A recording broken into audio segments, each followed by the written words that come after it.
सभी छोटे बड़े श्रोताओं को सुनीता भटनागर का प्यार भरा नमस्कार। ऑडियो स्टोरीज के हमारे चैनल कहानी जगत में आप सभी का स्वागत है। हिंदी कहानियों की श्रृंखला में आइए आज सुनते हैं अमर गोस्वामी जी द्वारा रचित कहानी दलदल। मयंक जी शब्दों के कारीगर थे, बहुत अच्छे कारीगर। शब्दों को गढ़ते, छीलते, काटते, तराशते, उन्हें रूप देते, कई तरह के रूप। शब्दों से वे फूल खिलाते, प्रकृति के रहस्यों को बूझने की कोशिश करते। उनके शब्द गरीबों के घरों में जाकर उनके आंसू पहुंचाते, लाचारों की लाठी बनकर खड़े होते। मयंक जी की कोशिश होती कि उनके शब्द सहारा बने। अपने कवि की इसी में सार्थकता समझते थे वे। मयंक जी शब्दों से हर प्रकार का भाव जगा सकते थे। उनके शब्दों से होकर जो गुजरता वह कभी हंसता तो कभी रोता। उनके शब्दों से कभी अजान की आवाज सुनाई देती तो कभी मंदिर की घंटियों की। मयंक जी उन व्यक्तियों में से थे जिनके लिए शब्द पवित्र होते हैं। वे शब्दों से प्रेम करते थे, उनसे नेताओं की तरह खेलते नहीं थे। शब्दों की दुर्दशा होते देखते तो वे खून के आंसू रोते। शब्दों के संसार के मयंक जी का असली नाम अशरफी लाल था। यह नाम उन्हें लोभ का बोध कराता था, अकाव्यात्मक लगता। उन्होंने अपना नाम कवि मयंक रख लिया। इससे उन्हें शांति की अनुभूति होती थी और मयंक यानी चंद्रमा के दाग के कारण यह नाम उन्हें इस जगत के यथार्थ के करीब लगता था। मयंक जी जानते थे कि जीवन में सब कुछ बेदाग यानी 24 कैरेट का नहीं होता। ऐसा कुछ घटित हो ही जाता है जो आदमी को 22 कैरेट बना देता है। 22 कैरेट का आदमी ही आज की दुनिया में स्तरीय और टिकाऊ समझा जाता है। मयंक जी स्वयं के बारे में भली भांति जानते थे कि वे अपने परिवार की नजरों में बेदाग नहीं हैं। वे जानते थे कि वे अपनी माँ से लेकर अपनी पत्नी और बेटे का दिल समय समय पर दुखाते रहे हैं। माँ चाहती थी कि बेटा कोई छोटा मोटा ही सही अफसर बन जाए या डॉक्टर या इंजीनियर, पर मयंक जी को अध्यापन रास आया क्योंकि इसमें उनके कवि को सुविधा थी। माँ इसी दुख में जीवन की पतली गली से आंख मूंद कर उस पार खिसक गई। पत्नी राजेश्वरी भी मयंक जी के स्वभाव से निराश रहती थी। वह उन्हें आम लोगों से कुछ विचित्र सा पाती थी। कवि की पत्नी होने के नाते समाज में राजेश्वरी को वह इज्जत नहीं मिलती थी जो घोटाले में लिप्त निलंबित इंजीनियर की पत्नी होने के बावजूद कांता जी को मिलती थी। सपना जी को भी वही इज्जत मिलती थी जिनके पति स्थानीय विधायक के साथ रहने लगे थे। मयंक जी का बेटा प्रस्तुत भी अपने पिता से नाराज रहता था। उसे अपने पिता के दिए नाम से ही बड़ी चिढ़ थी। उसके दोस्त ना उसका नाम ठीक से समझ पाते थे, ना बोल पाते थे। वे उसका मजाक उड़ाते। कॉलेज के कुछ अध्यापक भी उसका नाम लेते वक्त अपनी मुस्कुराहट दबाने की कोशिश करते थे। एक बार हिंदी के एक अध्यापक ने निराला जी की चर्चा करते हुए जब कहा कि कवि तो पागल ही होते हैं, तब इसे सुनकर प्रस्तुत की ओर देखते हुए कुछ दुष्ट लड़के हंसे भी थे।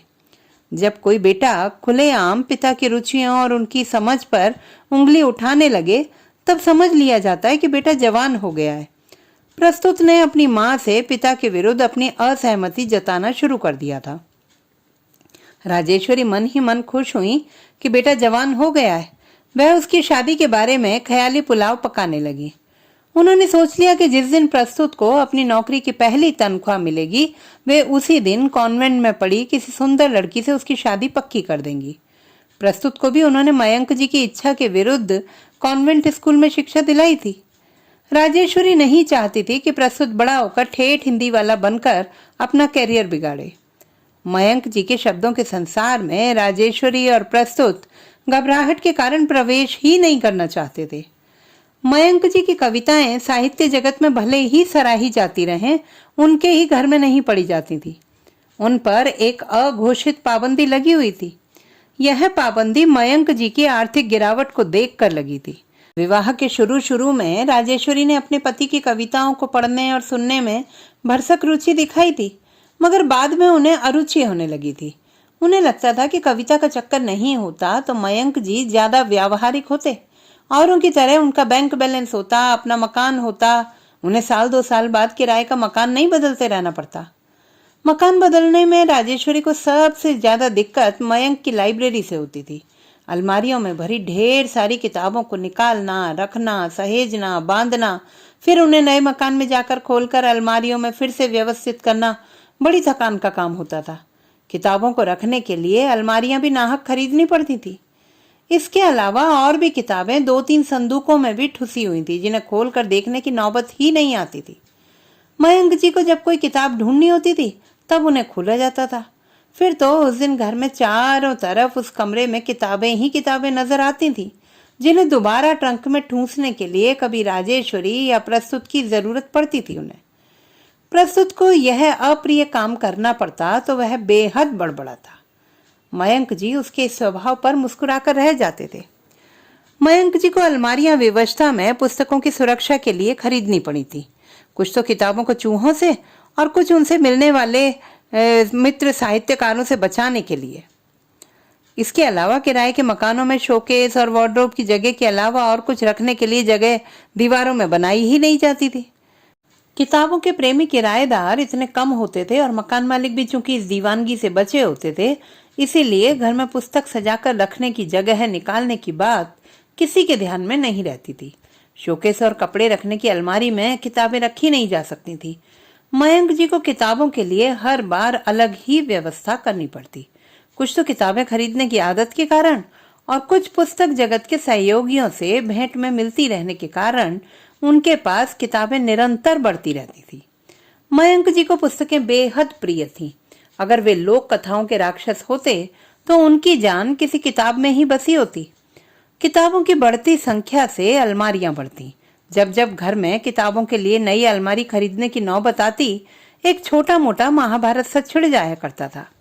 कभी कभी प्रस्तुत खींचते हुए कहता, बाबा ने पूरे घर को लाइब्रेरी बना रखा है, जहां देखो किताबें ही किताबें, लगता है हम घर में नहीं लाइब्रेरी में बैठे हुए हैं। मयंक जी कहते, यह एहसास हो तो बुरा क्या है, खासकर उसके लिए जिसे अपने करियर के लिए पढ़ना ही पढ़ना है। ऐसे वातावरण में रहने से पढ़ाई अच्छी होती है। प्रस्तुत कहता, इस दिखावे की लाइब्रेरी में मेरा मन क्या लगेगा, इसमें एक भी किताब ऐसी नहीं है जो मेरे कैरियर में मदद करे। एक बार यूं ही खाली समय में एक कविता की किताब लेकर बैठ गया। कविताएं तो समझ में आई नहीं, जो कुछ अपना पढ़ा था उसे भूलने की नौबत आ गई। राजेश्वरी बोली, ये सब चीजें भूलकर भी नहीं पढ़ना बेटा, अपने पापा की तरह बिगड़ जाओगे। मयंक जी ने कहा, तुम सब पढ़े लिखे मूर्ख हो, हीरे को पत्थर समझते हो, मैं क्या कहूँ। कहोगे क्या? राजेश्वरी बोली, इस बार मकान बदलने से पहले इन किताबों को ठिकाने लगा दो, मुझसे बार बार पैकिंग करते नहीं बनता। इसके अलावा जगह तो ये घेरती ही है, अपने 2-3 संदूक भी इसमें फंस गए हैं। हम लोग तो सिर्फ इन्हें ढोने के लिए रह गए हैं, ऐसे ढोने से क्या फायदा। मयंक जी ने भी सोचा कि पत्नी ठीक ही तो कह रही है, अरुचिकर को ढोना पड़े तो वे बोझ ही बन जाती हैं।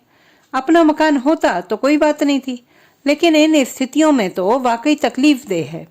काफी देर सोचने के बाद मयंक जी ने फैसला किया कि अपना पुस्तकालय वे किसी लाइब्रेरी को दे दें। घर का बोझ भी खत्म होगा, पुस्तकालय वालों की भी खुशी होगी और पुस्तकें पाठकों तक पहुंचेंगी ही।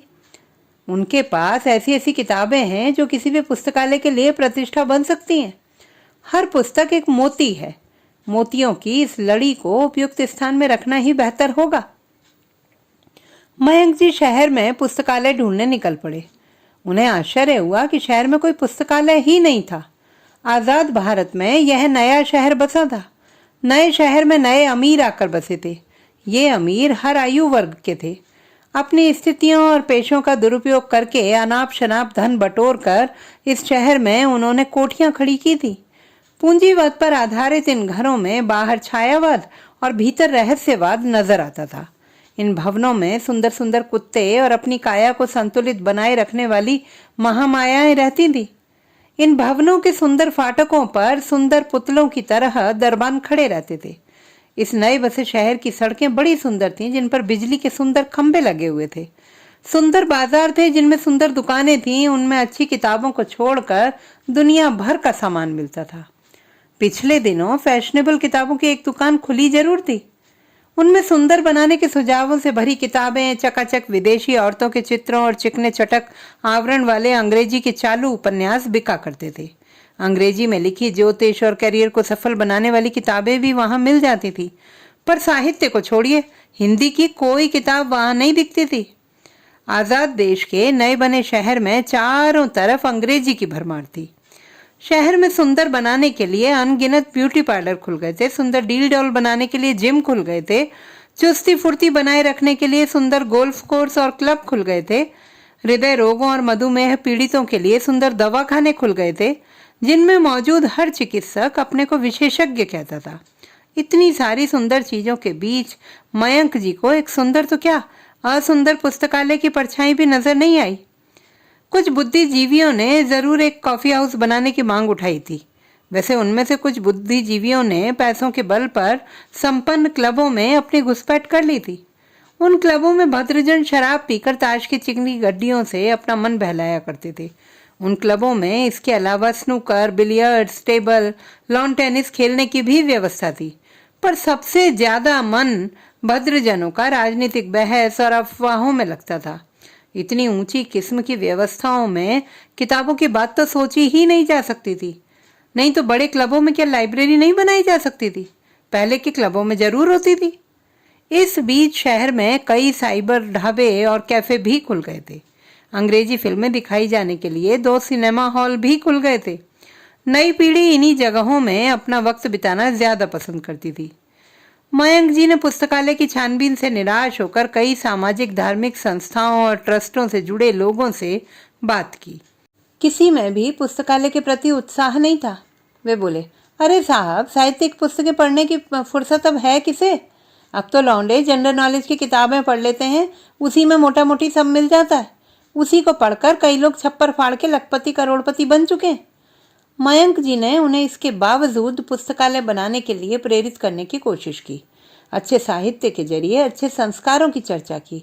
खुद कई 100 किताबें पुस्तकालय के लिए मुफ्त देने की बात की। पर उनमें से कोई भी मयंक जी की बातों से प्रेरित नहीं हुआ।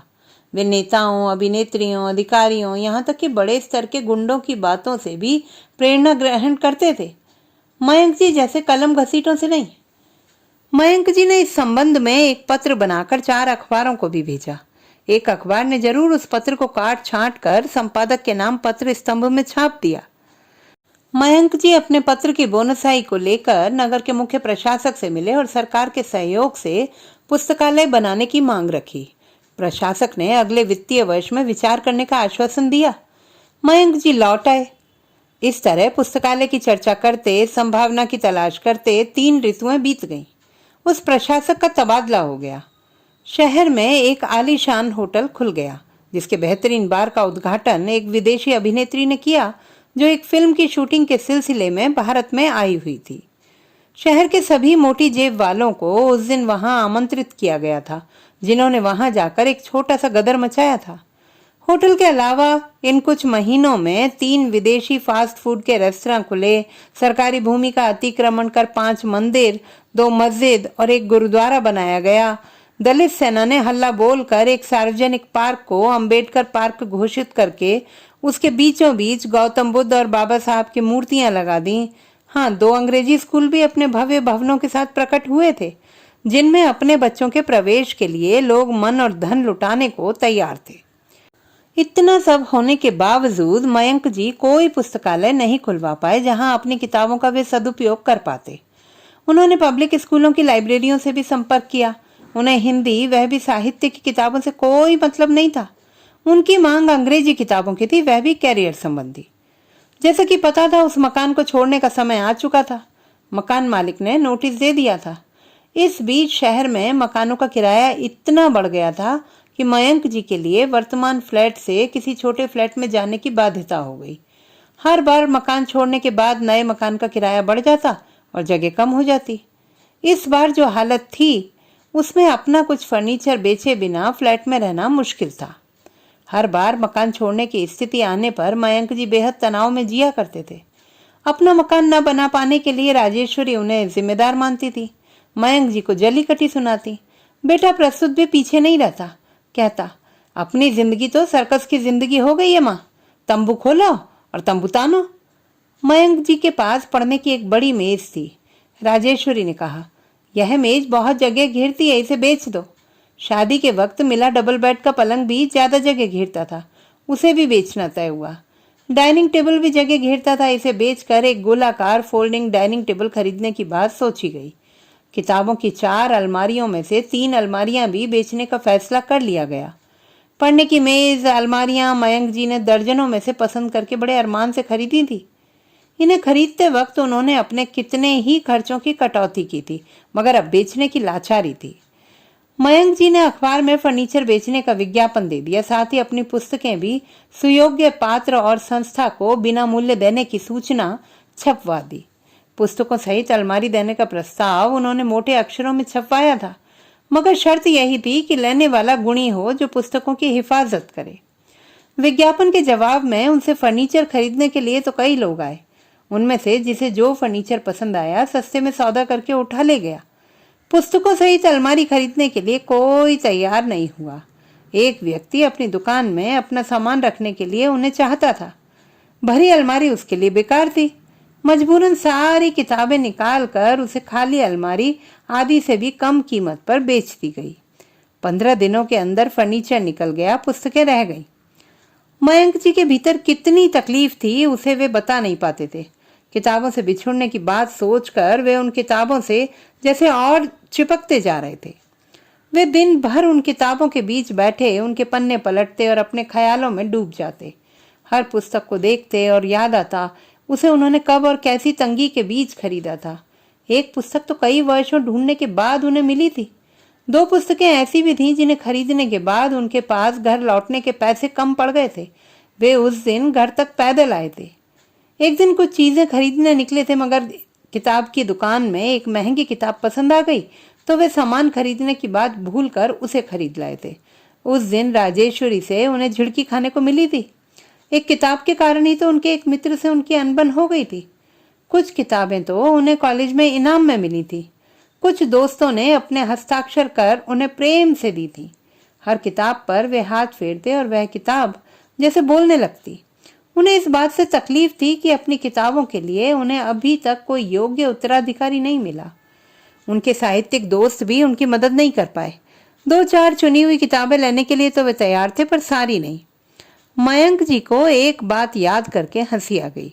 एक बार उनके घर में एक लड़का काम करने आया था। उन दिनों रामेश्वरी अस्वस्थ रहती थी। उनकी मदद करने के लिए अपने एक परिचित की सिफारिश पर उसे उन्होंने रख लिया था। वह लड़का कामकाज में ठीक ही था। दिन बीत रहे थे। एक दिन प्रस्तुत ने उसे बाजार में कबाड़ी की दुकान पर उनकी 2-3 किताबें बेचते हुए पकड़ लिया। पता चला कि वह अक्सर मयंक जी की पुस्तकों के ढेर से 1-2 मोटी मोटी पुस्तकें छांट कर बाहर बेच आता था। उन पैसों से कुछ खा पी आता था। मयंक जी ने भी जब स्थिर मन से ढूंढा तो पता चला कि दर्जन से ज्यादा मोटी किताबें वह पार कर चुका था। उसे उन्होंने उसी दिन हाथ जोड़कर विदा कर दिया था और कसम खा ली कि अब किसी ऐसे चटोरे को घर में नहीं घुसाएंगे। मयंक जी को इस वक्त लगा कि चलो अच्छा हुआ उनकी किताबें किसी गरीब के काम तो आई। इस वक्त तो ये किताबें वाकई पूरे परिवार के लिए बोझ थी। मयंक जी बोझिल मन से बैठे थे और उन्हें कोई राह नहीं सूझ रही थी। तभी उनके फ्लैट की घंटी बजी। प्रस्तुत ने दरवाजा खोला। बाहर एक व्यक्ति खड़ा था। उसने कहा, सुना है आपके यहाँ किताबें हैं, मैं उन्हें लेने आया हूँ। प्रस्तुत खुशी से उछल पड़ा। उसने कहा, भीतर आइए। उसके भीतर आने के बाद प्रस्तुत ने कहा, ये किताबें लेने आए हैं, दे दीजिए। फिर प्रस्तुत ने पूछा, आप किताबें किस में ले जाएंगे? उसने कहा, अपना ठेला है, रिक्शा ठेला। मयंक जी ने पूछा, आप करते क्या हैं? जी कबाड़ी हूँ। मयंक जी चौंके। बोले, मैं पुस्तकें कबाड़ में बेचना चाहता हूँ, ये आपसे किसने कहा? दिन भर इसी धंधे में घर घर घूमते रहते हैं बाबूजी, पता चल गया। ये बहुत अच्छी किताबें हैं, इन्हें कबाड़ में कैसे बेचा जा सकता है? बाबूजी, इससे भी अच्छी किताबें, नई नई किताबें भी लोग कबाड़ में ही बेच देते हैं। कई बार तो हम लोग लेना नहीं चाहते तो कुछ लोग यूं ही दे देते हैं। यूं ही? मयंक के मुंह से निकला। वे चुप हो गए। अरे वाह, यूं ही कैसे दे दें? कबाड़ी आया देखकर प्रस्तुत की वणिक बुद्धि जाग उठी। प्रस्तुत ने कहा, अरे ये सारी टॉप की स्टोरी, नॉवेल, पोइट्री की किताबें हैं। हर किताब 1/4 कीमत पर देंगे, तुम आधी कीमत पर बेच देना। हम तो किलो में खरीदते हैं बाबूजी, 4 रुपए किलो। कुछ देर प्रस्तुत और कबाड़ी में मोल तोल चलता रहा। कोई भी दबने के लिए तैयार नहीं था। मयंक जी विचित्र दृष्टि से दोनों को देखते रहे। अचानक वे बोले, जब कबाड़ ही है तो क्या बहस करना, जब बोझ ही है तो कैसा मोह। मैं तो इन किताबों को मुफ्त में किसी योग्य व्यक्ति को देने के लिए तैयार था। खैर, यह है जो दे दे, ले लो। आप रेट मत खराब कीजिए पापा, प्रस्तुत ने कहा। राजेश्वरी रसोई में थी। वह वहीं से बोली, तुम्हारे पापा सारी जिंदगी रेट ही खराब करते आए हैं। अगर ये ढंग से अपने हुनर को बेच पाते तो हम इससे बेहतर जिंदगी जी सकते थे। मयंक जी उठकर भीतर अपने कमरे में चले गए। उन्होंने अपनी आंखें मूंद ली। उन्हें लगा वे अंधेरे दलदल में फंस गए हैं और उसमें धंसते चले जा रहे हैं। तो दोस्तों, ये थी हमारी आज की कहानी। आपको कैसी लगी कमेंट बॉक्स में लिखना ना भूलें। चैनल को सब्सक्राइब करें, लाइक करें और मित्रों के साथ शेयर करें।